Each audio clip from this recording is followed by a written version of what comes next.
Like, hi. So, welcome to another episode of Connections with Jennifer Leah. I am super excited to have my good friend Myrna here today, and she is going to share a little bit about how she helps people, how she connects people across continents, and is changing lives. So, thank you, Myrna, for being here. Thank you for having me. I'm excited to be here. So, could you tell us a bit more about how you got started, what you're doing, and who you serve?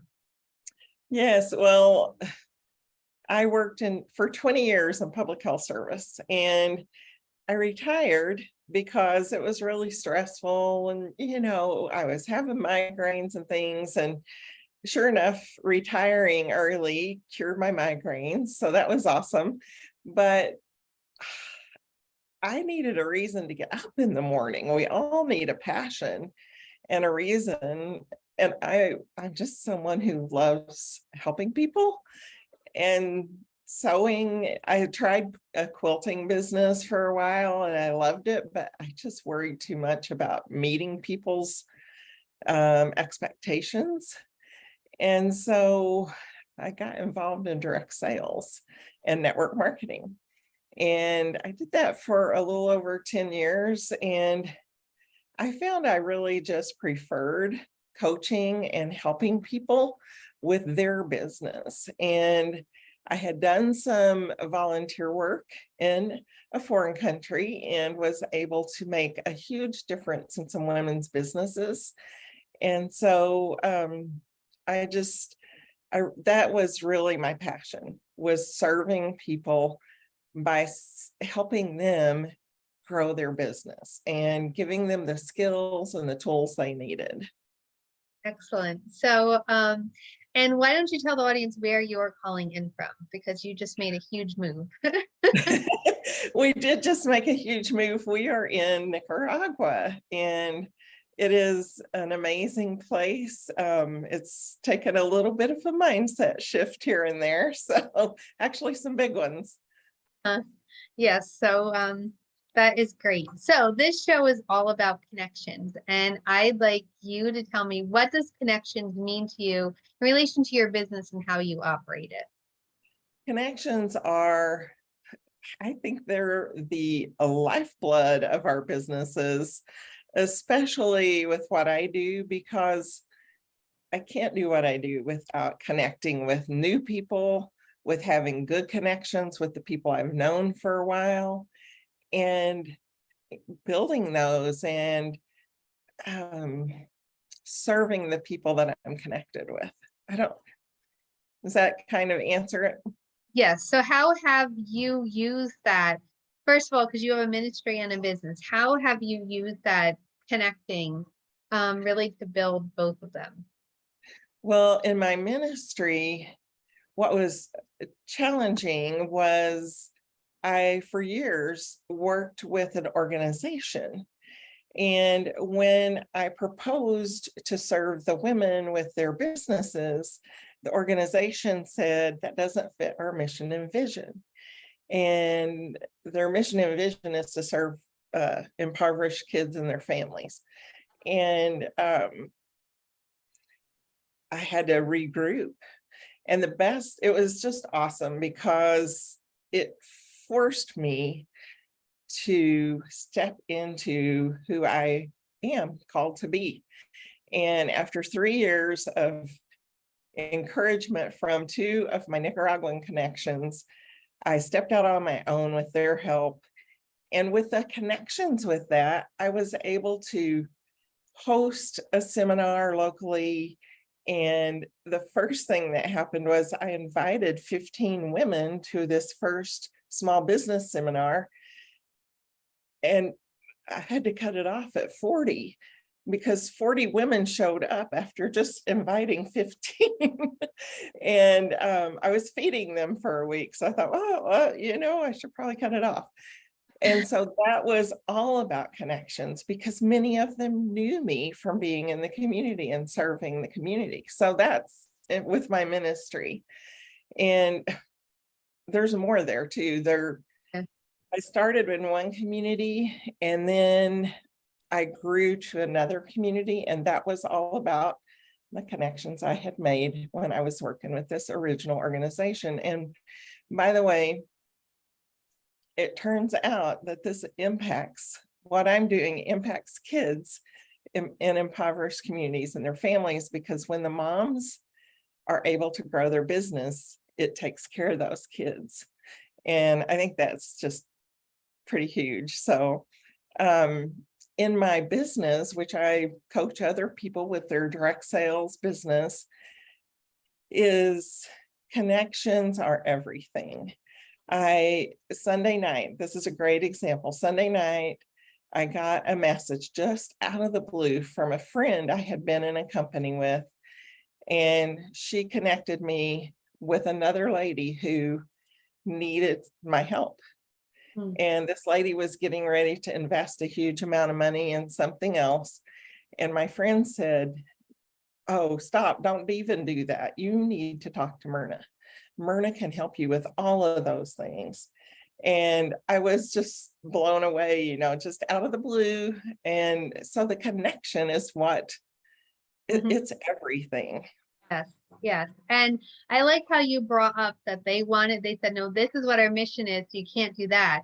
But really, that is what will solve their mission, right? And that's exactly the idea when you said that. And I often tell people, this kind of goes back to the way it is with marketing, is that people don't realize what they need, right? They think their problem is A, but really their problem is B, and you need to solve B for A to be fixed. So sometimes we get into that tunnel vision, and instead of stepping outside the box and solving the actual problem, because yes, how do you help children who are impoverished? You increase the income for the family so they're not impoverished, and then they have more opportunity, and it breaks the cycle of poverty, right? It's but then everybody's like, no, we only dig wells. Well, wells are important, but maybe this will help them get the money to dig the well. No, it's just because it's that thing of the question behind the question. Yes. What it's digging deeper and what is really going to make a difference.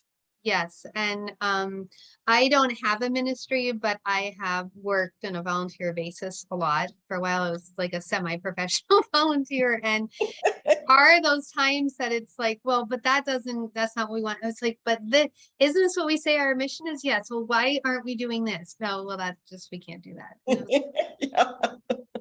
Yeah, exactly. But what's amazing is I was just heartbroken, that they wouldn't support that or allow it even.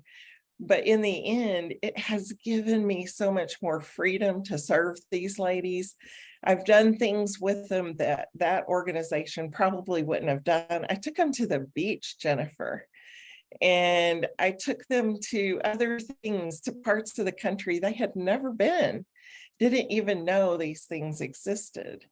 And I don't think that organization would have allowed that. So the experience for those ladies has been tenfold as a result. And every day I'm just in awe that God, well, things look so bad to us, but He is so good He knows exactly what needs to happen. And sometimes there are those doors that close, and close, and it's painful. But yes, there are, when you're trying to do something and someone keeps saying, no, it won't work.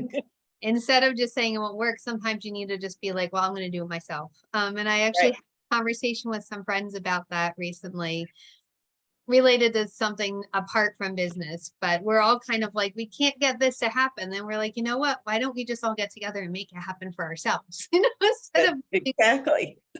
And so that is great that you took charge, and the connections that you're building between the countries and between the businesses, and just these women having that support is amazing. So I have to ask you, is there a way that the audience could support some of these women? Because I know that's part of the reason why you moved to Nicaragua. It was to expand your ministry. Is there any way that the audience can support these women? Yes, I am getting ready to host a retreat with them, not this weekend, but the next. And we are paying to bus them into the capital city so that, because they're on opposite sides of it, and it will help us to all meet together, they can build their connections with each other, and we can serve them. So I will give you a link that people can make donations. It's going to be about $1,000 for their lodging, their food, and the busing. And so it would be great to get some donations. That would be so awesome. That is excellent. We are happy to. So is there anything else that you would like to share about your business before we wrap up?